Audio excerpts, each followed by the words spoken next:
तर घराला कुलूप लावलं बघा. गाडीवर पण झाकण झाकलं. गाडीला सुद्धा आमच्या गाडीला सुद्धा कापडं घातले ते आम्ही. पण त्या दिवशी एक व्हिडिओमध्ये मी कुत्र्याला म्हणली होती, आपलं असं मजानं म्हणली होती का रे कुत्र्या बापाला सांग कमीत कमी चढीत आणायला. तर लगे हसले होते. आणि खरं मी हसावायचाच प्रयत्न पण करत असते. कधी कधी असतं डोक्याला टेन्शन म्हणा सोडा, पण हसवायचा पण प्रयत्न केला पाहिजे. जिंदगीमध्ये माणसानं हसून खेळून राहिलं पाहिजे. कारण जिंदगी एकदाच आहे. नावं ठेवणारे लोक नावं तर ठेवतच राहणार आहेत, आहे का नाही. पण जिंदगी एकदाच आहे, चांगलं राहायचं. आपली स्वतःची जिंदगी आहे. आपण स्वतः खातो पितो, आपण जन्म घेतलेला आहे, आपणच कष्ट करतो. आपल्या मनासारखंच आपण राहिलं पाहिजे. लोकांच्या बंधनामध्ये बिलकुल राहिलं नाही पाहिजे. बरोबर आहे का नाही. असे भुकणारे किती पण भुकणार शेवटी भुकूनच जाणार. त्यामुळं मी का नाही कोणत्याही गोष्टीवर लक्ष देतच नाही, बिलकुल लक्ष देत बी नाही, देणार बी नाही. कशामुळं? कारण हम चले बाजार कुत्ते भुके हजार, हे का नाही. त्यामुळं मी कमेंटवर बिलकुल लक्ष देत नाही ना, काय नाही, देणार पण नाही. तर इथं कावीची गडबड कशासाठी चालली, तर कावीला घ्यायचा आहे बूट. ही घातलाय सन्याचा बूट तिनं एवढा फक्त 72 येतात. तर इथं आता आमची पापड भरायची गडबड चाललेली आहे, का नाही.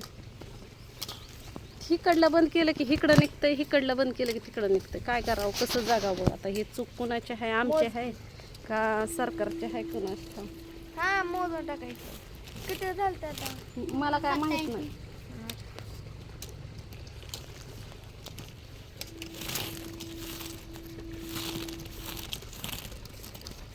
आता हे आम्ही कशामुळे भरायला लागलो तुम्हाला सांगू का, की पाट्यांमध्ये. कारण आता आम्ही दोघी पण नाही घरी, कावी पण नाही, मी पण नाही, सन्या पण नाही. गहू धुवून इथं डबा ठेवलाय, आहे का नाही. आणि आता मला सांडगे पण करायच्यात. सांडग्यासाठी काय काय करावं काय कळलं नाही मला. तर तुम्ही सांगा सांडगे कसे बनवायचं. तुम्ही कमेंटमध्ये सांगा, अगर ना सांगा, पण मी माझ्या पद्धतीने एकदा ट्राय करून बघणार आहे. आणि ह्या गोष्टी मी अजिबात कुणाला विचारलेल्या नाही बरं का, मी माझ्या मनानं केलेल्या आहे त्या. म्हणून मला कौतुक वाटतंय. आणि एक कमेंट्स अशी आली होती की राधे तू बघ यूट्यूबवरला, आम्ही बघतो तुझे व्हिडिओ आणि तू बघ यूट्यूबवरचा दुसऱ्या व्हिडिओ बघूनच तू बनव. काय मजा आहे का. नाही तसं काय नाही, मी माझ्या मनानं बनवलेलं आहे. मी काय यूट्यूबवर व्हिडिओ बघून केलेलं नाही. ते भरपट दिशेने काय मोजत 131 त्या बारीकच केल्या त्या. आहेत ना, तर फक्त 131. मी ह्या मामाचा विषय काढला की कोणतर काय तर मध्ये बोललं की सगळं राहूनच जातं. कावी म्हणते की मम्मी ह्या वेळेस लयच ह्या पटदिशीनं झाल्या गण, लय पटकन वाळल्या. पहिल्या केलेल्या का वाळल्या नाही त्या, कारण त्या आपण सकाळ अशा दुपारने केल्या होत्या ना, उन्हात आणत 1 वाजता टाकले होते. हां, आणि त्याच्यामुळं त्या वाळल्या नाही तर त्याला 2 दिवस गेलं. आणि घरात पण टाकले होते. ह्या रात्री बनवल्या, घरात सुकवल्या चांगल्या फॅन खाली. आणि मग आता ह्या ठेवायच्या हिथं उन्हाला गाड्यावर. तिकडनंच ठेवते बाबा. माझं लिंबूचं झाड आहे ना 2चा. तर ही गाड्यावर ठेवलं त्या. आता काय महागारी येऊस तर टेन्शन नाही, फक्त वारं जर आलं तर ही उडून जाणार आमच्या अगोदर, दारात जाऊन पडणार, इसकटणार, आहे का नाही. असला लाल कलरचा मटका आणा वाटतोय मला. कशामुळं? उन्हाळ्याचं पाणी प्यायला. आणला होता पण नाही ना टिकला आपला मटका. आहे ना आता भाऊजीच्या इकडं, आम्ही तिकडं गेलतो ना, आणला होता. पहिला आमच्या घरात स्टार्टिंगला मी इथं आलती ना, त्या टायमाला इथं काय सुद्धा नव्हतं, काही म्हणजे काहीच नाही. करमत नसायचं, झाड नाही काय नाही. हो का, त्या आंब्याच्या झाडाखाली जाऊन बसावं लागायचं मला. तिथं बी कुत्री मरणाची यायची बसायला, तर खाजवायची कुत्रे. मग गुचिडाचं भ्या वाटायचं, माल खवळल का रानाचं असं भ्या वाटायचं. पण आता बघा आपल्या दारात कसलं सुंदर. माझे कधी तर जुने पण व्हिडिओ जाऊन बघत जावा तुम्ही, एकदम जुने. राधा भालेराव ह्या आयडीवरलं, नाही तर सनी भालेराव ह्या आयडीवरलं एकदम जुने व्हिडिओ बघत जावा. म्हणजे तुमच्या लक्षात येईल की शून्यातून विश्व कसं राधाबाईनं निर्माण केलं, माणसांना जवळ पण केलं माणसांना, आणि आत्ता का सोडून दिलं. आणि खरं सांगू का, माणसानं प्रगती जर स्वतःची करून घ्यायची असेल ना, तर पहिलं नातेवाईक सोडून द्या. लाव के मम्मी माझी ही तीळ आहे. कुठं ते जन्म खून आहे तुझी.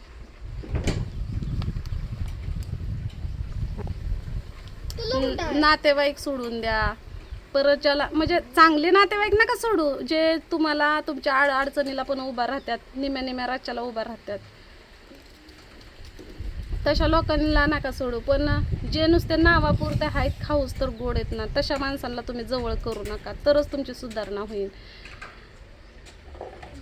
त्यासाठी तुम्हाला असं उडव ही ती नाही केलं पाहिजे. म्हणजे ह्या गोष्टी मला आत्ता कळायला लागल्या त्या. म्हणजे कसं असतं माहिती आहे का, दूध पोळलं तरच माणूस ताकाच्या मागं लागतं, बरोबर आहे का ना.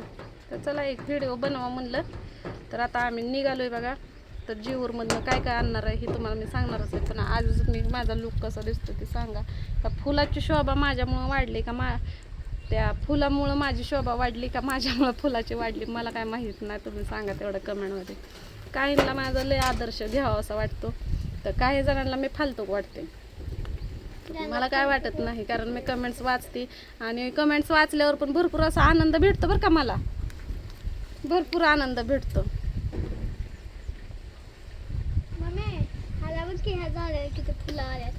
तुम्हाला एक गोष्ट सांगू का, मी जसं माझ्या एका मैत्रिणीकडं गेली का तसं मला इतका फरक पडलाय ना, बापरे काय सांगू तुम्हाला, लय फरक पडलेला आहे. असं मी पहिले कशा हातुरणात असायची, सारखं मला दुखायचं, मला सारखं इकडं जाऊ वाटायचं तिकडं जाऊ वाटायचं. आता मला बोलवत्यात तरी मला जाऊ वाटत नाही कुणाकडं. आणि दुसरी गोष्ट, पहिली मी घरात घाबरायची, तर आता मला भीतीसुद्धा घरामध्ये वाटत नाही. तिसरी गोष्ट काय, मी पहिली किती उधळ वावडी करायचे, आता मला उधळ वावडीचं काहीच म्हणजे नाहीच करूच वाटत नाही. पहिलं कसं मी पैशाचा विचार करत नव्हते, पण आता काय माहिती माझ्या मनामध्ये असं आलंय की पहिलं मला पार 12-1 वाजायची जेवण करायला, आता बरोबर 9 वाजता माझं जेवण होतं. काय माहिती एवढा फरक कशामुळे पडलाय, तर तुम्ही कमेंटमध्ये सांगा. कारण हे बघा, अशा लोकांसंग तुम्ही मैत्री करा की ते अर्ध्या रात्री पण तुमच्या उपयोगी पडणार आहेत. मी पण तसंच केलं या. मी अशा लोकांसंग मैत्री केली का नाही, तर ती मैत्री आहे का नाही, ते नाते आहेत ना माझे मानलेले म्हणा, मैत्रीच्या म्हणा, ती माझ्या रक्ताच्या नात्यांना सुद्धा लाजवल असे नाती मी कमवलेले आहेत. मला लय माझ्या यूट्यूब फॅमिलीचा, परत मी जे नाती मिळवलेले आहेत ती ऑनलाईन, त्यांचा मला इतका अभिमान वाटतोय ना, तर खरंच परक्याच्या उपयोगी येतात. आणि खरं ज्याला कुणी नाही ना त्याला खरंच देव असतो बरं का. मी एवढ्या दिवस स्वतःला अनाथ समजायचे, पण मी चिकाटी कधीच सोडली नाही. चांगल्याचा तर संसार सगळेच करतात, दारुड्याचा पण केला पाहिजे. भले मी त्याला भांडली तंडली, त्याची इज्जत काढली, काय बी केलं, पण माझ्या दारुड्या नवऱ्याला मी आज आदराने इज्जतीनं बोलती. कशामुळे माहिती आहे का, कारण फक्त माझ्या नवऱ्यानं दारू सोडले. माझी एवढीच इच्छा होती की माझ्या नवऱ्यानं माझ्यासमोर दारू नाही प्यावं.